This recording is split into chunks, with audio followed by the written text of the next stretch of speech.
www.anxietycenter.com. Well, I was hoping you'd go back to the level 2, what you'd been talking about, the behaviors in the level 2, and also goals for anxiety and recovery. And I feel a lot of loneliness. I don't know if any of the other girls feel. I've lost every friend I have. I feel a lot of loneliness. Is that because they don't understand anxiety or other reasons? Yeah, they don't understand anxiety, and you should be better. And why don't you just get on a bunch of pills and make it all better? And even my doctor, he totally understood, which I was blessed to have a physician that did understand I was experiencing anxiety. Because through the Skype calls, people they're at the cardiologist and neurologist, and they're just digging in more. They're just more entrenched in the disorder. It's not helpful to them. Yeah. Well, I got blessed that I at least had a physician that recognized that I was having anxiety, but he has no clue how to get me through it. Yeah. Most don't. Yeah. Because I got called up for jury duty, and I was like, "You got to write me a note." And he's like, "Well, you don't really need a note." And I said, "Dr. Aaron, you see me,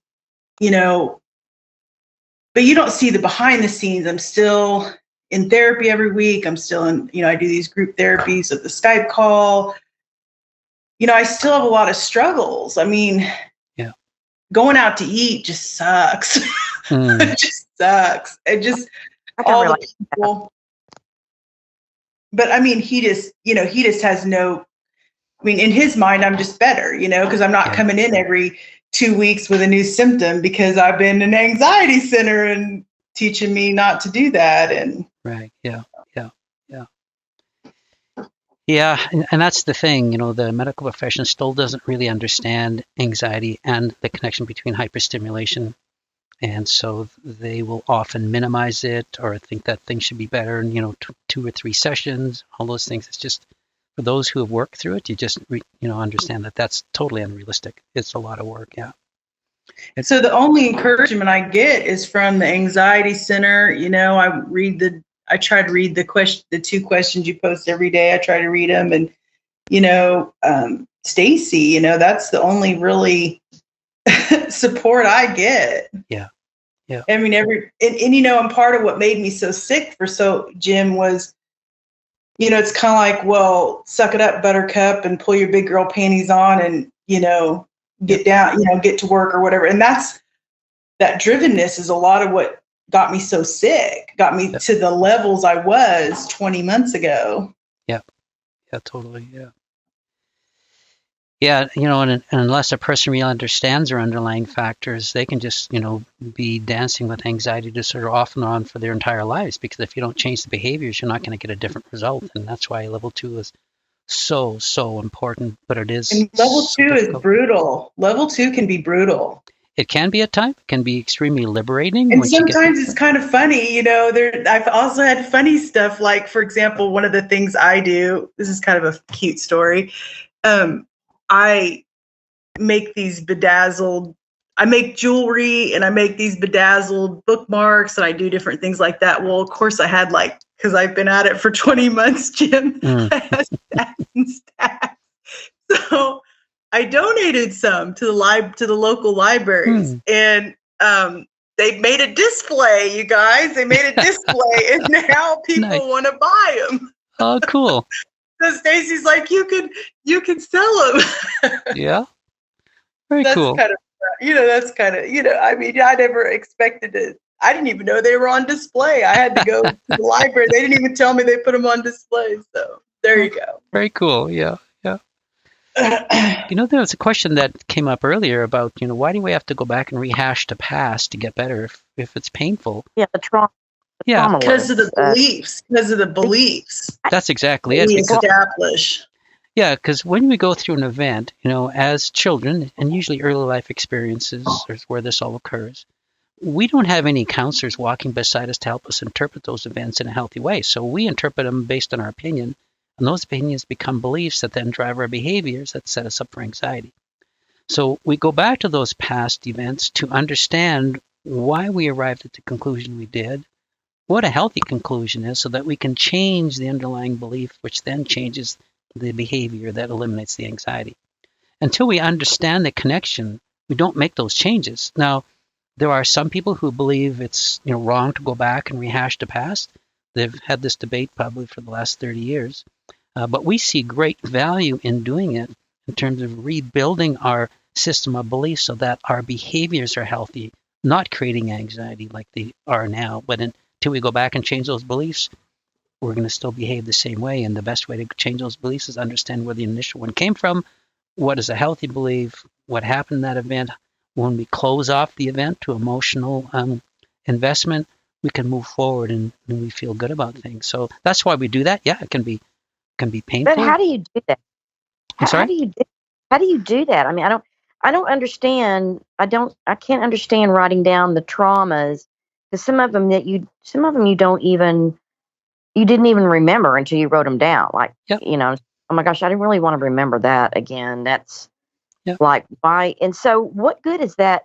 I mean, how is that going to be used into reducing my symptoms and my anxiety? How is that?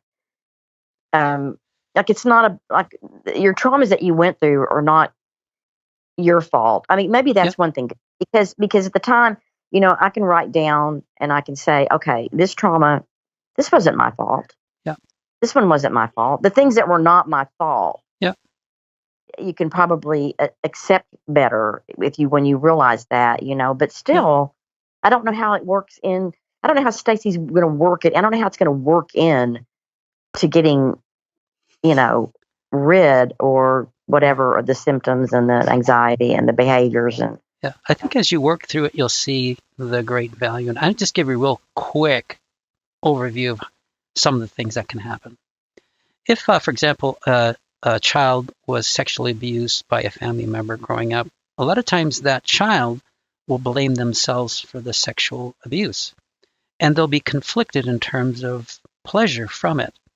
The body is built to design pleasure from certain actions. And if a child experiences that, they feel the pleasure, but they also feel the intrusion of that person violating their personal space and rights. So a child coming from that may not know how to put those two together. Because again, not being a therapist, you wouldn't know what to do. So you arrive at conclusions about that. A common conclusion is it's my fault. I should be embarrassed and ashamed.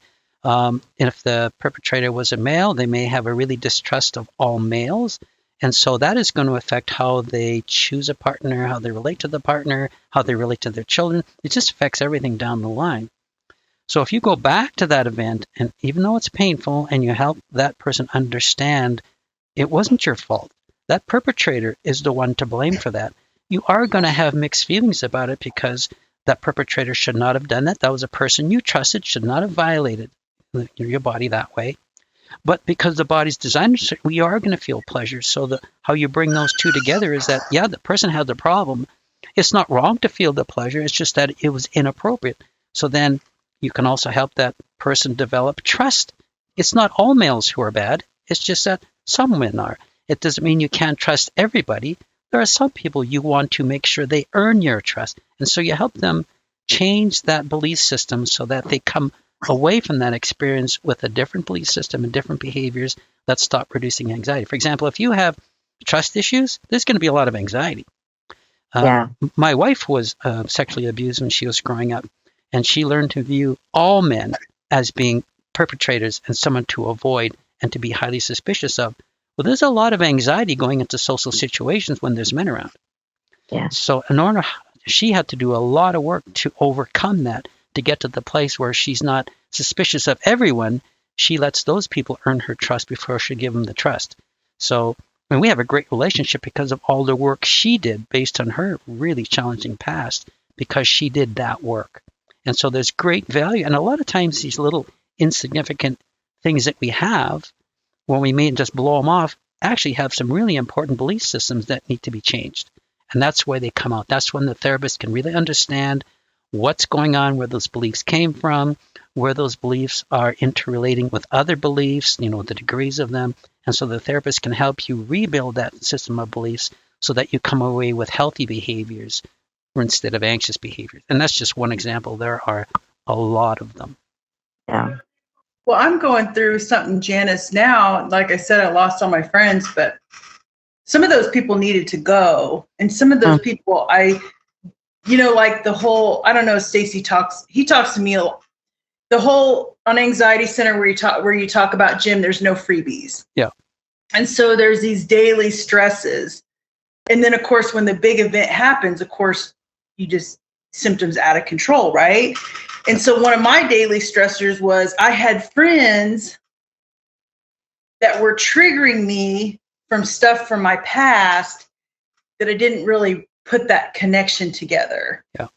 So it's not that this person, I ended some of these friendships because it's not that this person is a bad person, but they're just not going to be able to be a good friend for me. Yeah. Yeah. And right now in my life, I need healthy people around me. I just don't have a lot to give. Don't have anything to give. Yeah. So, I mean, that's just for me, Janice, that's something recently, I mean, there's been a lot that I've gone through with Stacy. I'm not the savior of the world. Jesus is, so, but it's still hard and it feels like a needle in a haystack, just crawling, because these wrong beliefs, I haven't been aware. I don't even know they're wrong. I don't even know until I start digging through the timeline. Yep. Yeah. And that's the value. You raise a really great point, because when we grow up, we think our belief system is normal. Nothing wrong with it. This is how, I behave. This is how everybody behaves or whatever. We just don't think there's anything wrong with it until we start looking at how we built it, what the beliefs are part of it, what those beliefs and how they drive anxiety and so on and so forth. That's where the real value. Just as level 1 recovery is important to understand what the physical symptoms are and how to get rid of them, going back and looking at our behaviors and belief systems really helps us understand how we developed into an anxious person and why we want to go in a different direction. Well, you even talk about that in your, I don't know, I've listened and read so much stuff on the anxiety, but you talk about how your parents, like if you made a mistake, your parents would be like, well, you bonehead, why'd you do something stupid like that? Well, of course, that made you a perfectionist. Yep, totally. Yeah.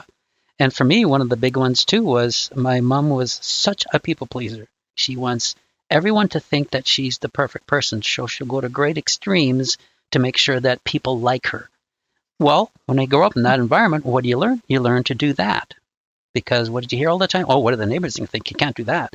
So you modify your behavior, you change your belief system, so you don't live authentically. You try to please everybody so they like you. Well, that's a whole lot of work. You have to first understand what they want, what's going to make them happy, if they're upset, how you solve that. That's a lot of anxiety going on back there until you get to the place. Yeah. That's so true. And my mom was, so abusive, Jim, next level abusive. And I always had to be on her eternal therapist. And I always had to be there for her. And then she's, not feeding me and beating me and denying me medical care and you name it. Well, I became the ultra people pleaser. Yeah. And that is an exhausting way to live. Totally. Yep. To the point I would set, if I would tell my mom, like, you're hurting me, my mom I'm trying to get away from my dog. My mom would not necessarily do anything in the moment, but she did something even more diabolical. She would lay in wait for a more opportune time. Yeah. And she would do something horrible for me. So then when I would set boundaries, I would just ruminate on them for 3, 4, 5 a week, 2 weeks. Well, that's symptoms galore. Yeah. But I wouldn't have necessarily connected that before. Right. Yeah. Does that make sense? Yep. You bet. Yeah. Yeah. And so, for me personally, part of my younger ages, my brother was older, so my parents went out. They would put him in charge of me, and he was abusive. He'd beat me up all the time. So I think I mentioned this other places, but the minute my parents would leave, I'd run to the bathroom and lock myself in, because if I didn't, I'd just be beaten up. And then when my parents got home, I'd tell them about what happened, and they wouldn't believe me. They'd say, oh, you're just making things. Oh, he wouldn't do that to you. So what's a young person supposed to come away with? What's wrong with me? And am I lying? I can't trust my own faculties anymore. And so those are the belief systems that just set up automatically as a child when you're trying to understand what's going on in the world. And those are the ones we have to go back and understand so that we can change our viewpoint of the situation and come away with a healthier belief system. But changing the viewpoint's a lot like the containment with the symptoms. Mm-hmm. It takes a lot. Like my dad abandoned me. Yeah. Well, how do you think I view Father God? Yeah, totally. It's a great point. So Margaret, I'm taking a class. Neat. I'm taking a class now, trying to overcome that and trying to see God as a daddy. I don't even know what a daddy is. I have no frame of reference, and it's a great point. But these topics, just like the symptom reduction, are like molasses in January. Yep. Yeah. It's a lot of work being willing to be vulnerable. And then it's like, you're doing both simultaneously, and then like you said, I have teenagers at home. Yeah. Well, little kids are stressful because you haven't had teenagers. It's a whole different level of stress, isn't it? Whole different level of stress. Yeah. Oh my. At least they can look after themselves. These poor kids, at least they can. These poor kids today, Jim, I think there was a point in time when you could have said people have anxiety and depression, possibly linked to home life and that kind of thing. But I don't even know that you can say that anymore because these poor kids got problems upon diagnoses about problems. I mean, all four of my kids have done some kind of therapy. Yeah. Yeah. Sheesh. My daughter had horrible body dysmorphia. I've had to deal with that all while trying to recover. Oh my. Yeah. Sheesh. My heart aches for the younger generations today. They have so much more to deal with than I did when I was growing up, and the implications are quite dire. They are. This social media, Jim, is, I tell you, I have a love-hate relationship with the internet, because if I wouldn't have been on the internet at 2:00 in the morning, Googling all my 10,000 symptoms, I wouldn't have found Anxiety Center. Yes. Yeah.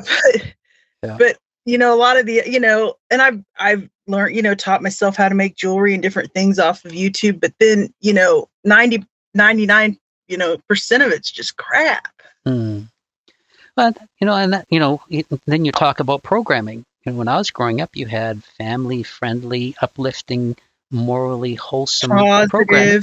Yeah. Now everything's so dark and depressive and morally bankrupt and violent, and you can't find a movie now without swearing as being the norm part of the dialogue. It's like, and these are what the kids are growing up on. Well, you can just imagine if you come from a abusive background and we have trouble with anxiety, imagine that background being in everything you consume. It's just exactly. There's no escape. They talk about these children that are being bullied. Well, you'd go to school, but then you could go home and get away from it. Well, they can't go home and get away from it because it's a cell phone. It's, you used to have to call the house and somebody had to pick up the phone, but. Yeah, I know. Yeah. You know what, Jim?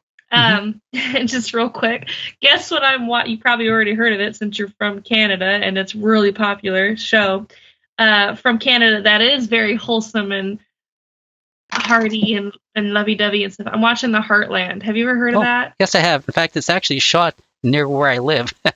Yes, I love that show, and I will literally only watch stuff like that. Yeah. Like when I'm around my kids, or just even for myself, because like you said, everything there is just so dark. And it is. I don't know about. I was going to ask you this, Jim. In this, I don't think Canada does this, but in the States, they advertise pharmaceuticals. Yeah. Oh God. And then you have people with hypochondria. That's all they advertise. That's all they advertise. You have people with hypochondria, symptom, health and anxiety, and it's SVT, DVT, PE, go to the hospital, get your cancer checked, get this checked, take this pill. It's triggering, constant. Yeah. It's constant here. Every single, literally, she's not even making this up, Jim. It's like every single commercial. Commercial. We get very similar up here. We don't watch regular television for that reason. Well, and I try to watch Andy Griffith every day. I mean, I watch it every day. I hooked on it because it brings me back to my childhood. It's comforting. I'll be sitting there watching it, and after the other, they keep having the in between commercials of Interview with the vampire and the violent crime thing, and it's horrible. And I'm thinking, oh my God, I'm so tired of seeing this. Yep. It's in between the calming and Griffith. Yep. Well, yeah, that's why I finally paid, and I get, I just had no choice. I finally paid and got subscription, so I don't have commercials. And then I drive an old Jag, and it's got, when I first started in recovery, it's got a 6 CD changer in the back. I was like, I'm gonna see if this thing works because I'm tired of the radio. Yeah. I mean, and then not only that, you meet with people. And it doesn't even matter the age group. Everyone talks about their back pain, their pills, it's beyond me. I mean, there's no happy. I think that being educated is really important, but being overeducated is a thing. I think they need to lay off some of this information because, I didn't even know life was a lot more, this is what I think, this is my personal opinion, life was a lot better back in the 90s and the 80s and stuff because it was a lot less, you didn't know about all this stuff. You just kind of were like, oh, whatever, and went about your business, Well, yeah, and we didn't have like, I mean, now, they want you to get all these checks and they want you to, we didn't have all that. Yeah. And, a study came out and the medical community squashed this. But a study came out in Britain talking about breast cancer and all, there's on it about breast cancer. And the study showed that actually all this over checking and misdiagnosis and how they were scaring people was doing more harm than the cancer itself. Yep, totally. Yeah. I think that's where that saying comes in. That saying, how's it go? The less what you don't know won't hurt you, because if you don't know about all this stuff, then you're not sitting there worrying about it constantly. My doctor actually said that to me when I first started having hyperstimulation. He goes, okay, Marguerite, you know too much. You're not having a stroke. You're not having, I'm like, but I got all these symptoms, doctor. Yeah. Yeah, Jim, can't that affect it? Like, can't becoming so aware of the anxiety make it worse since you're putting all your attention on it, and the more attention you put out on it, the more it grows? Oh, yeah. Stacy talks a lot about that. He's like, normalize everything, let the crazy thoughts come and go, and Janice, you do a lot with Dr. Weeks. She talks about let the symptoms do what they will. Don't try to stop them. Yeah, Jim, like, how do you do this work? Like, knowing that you dealt with it, like, don't you feel like it gives you anxiety just to even talk about it? It's funny. I don't have any anxiety at all talking about any of the anxiety stuff. And I think, addressing your question, there's a steep learning curve at the beginning. And it is important that we know that. And most people will, really get focused on it and get intense about it. But as that information starts to, sift down and become part of what we do, we start to forget about it. We know what to do. It becomes automatic, so we don't even think about it. So there is going to be that learning curve. There's going to be an intense focus. But that information is what builds a foundation for lasting recovery. And you say that in the Anxiety Center, you say that a lot, that knowledge is power. Totally it is, especially with this. Yeah, if you know what you're dealing with, you can fix it. It's just that it takes work. But again, it's like anything, any new behavior, it's work to get, established. But once we do it, it becomes automatic and it just becomes second nature. Jim, could I ask you a question? Don't take offense to this, Jim, but please don't take offense to this because I appreciate you a ton and what you do and your website especially. But when I find myself reading your website too much, I become too aware of other things, and then I start questioning if I have that too, because some of the things people ask, they're kind of relative to what I'm going through, but then they're not. Like, there was a girl who or maybe a guy, I don't know, but they just asked a question about those reoccurring periods. I forget there's a name for them, where you, like, basically have something reoccur and happen to you at the same time. Like, I think they were mentioning how they had it every Thursday after they eat lunch or something like that. Yeah, I read that too. And I'm like, oh, great. Is that what's happening to me around my monthly cycle? Yeah. I know. And but information is important, because once you get this, you'll filter down to what's relevant to you.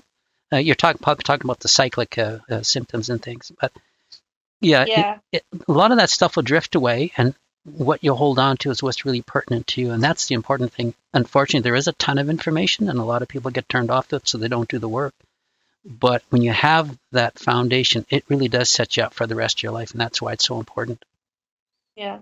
Yeah. Now, we do have a concern when we post certain pieces, because we don't want to project this other person's problem onto everybody else, because anxious people will worry about stuff. Mm-hmm. We don't want to be raising things that people will just pick up and worry about, but we do have to find that balance of addressing those things so that other people can benefit. And that's kind of the fine line we try to walk. It's difficult at times. Do you think that whole monthly thing that me and Vanessa are going through is hormone related, or do you think it's that cycling symptom thing? It would be hormone related, yeah. Okay. Yeah. Good to know. Yeah, the monthly thing, golly. Whew. Yeah. Thank God I'm on, my OBGYN has helped me out. she's been, if I've ever took any medication that really helped me, it was that. Yeah. But I tell you what, the period thing, the monthly, and and then you get those heavy periods, and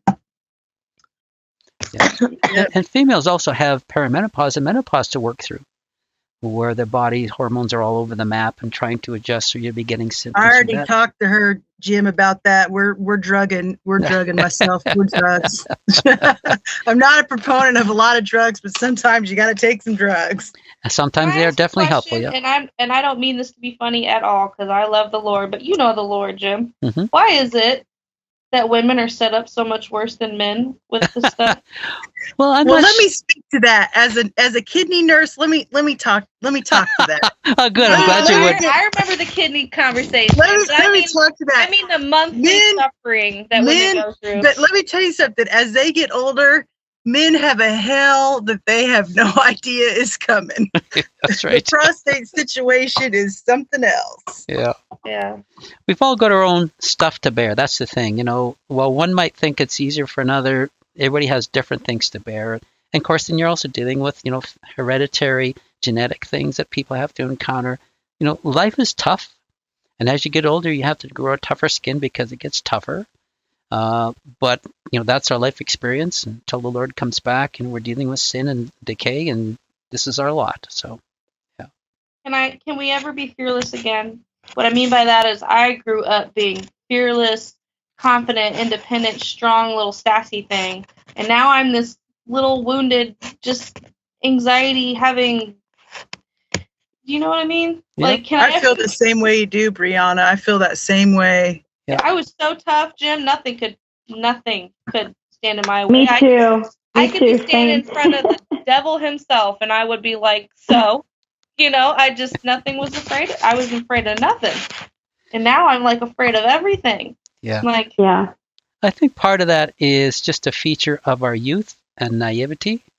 We, when you're young, for one reason, the brain hasn't developed, the part of the brain that is responsible for consequences. So we feel fearless and we enter the world fearless. But as we start to enter the world fearless, and as the part of the brain develops, we encounter situations that stop us and make us think again. So we become more aware of the risks and threats as we get older. That's part of it. But then, of course, and I think good parenting too. Like I've talked about this, I've been able to help my kids get myself well, because I didn't know how to teach them to manage their emotions and manage their stress. And you know what I mean? I didn't know how to, and with me learning this, I've been able to help my kids. Yeah, absolutely. And boundaries is super important for parents to teach healthy boundaries to their children. Because boundaries, I know it seems like a simple concept, but there's so many pieces to it that really do revolutionize our lives and relationships. And when you think about anxiety, a lot of the anxiety comes from our interpersonal relationships, how we relate to ourselves and others. And so teaching healthy boundaries at a young age really sets children up to be strong, assertive, yet compassionate, which is really important. You know, and I think I discounted the stress that comes from those interpersonal relationships. Yeah, a lot of people do. Yeah. But those are high stress. Yep, totally. Especially if we get involved with someone who's unhealthy, like to be in control, who are abusive. And if we come from abusive backgrounds, we'll typically get into relationships where there's an abusive component because it's familiar to us. We think it's normal. But that abuse takes a great toll on us, subconsciously as we try to interact with someone we think we should love or should have good feelings toward, yet we're getting these, kind of conflicting messages on a regular basis. It's real tough. Yeah.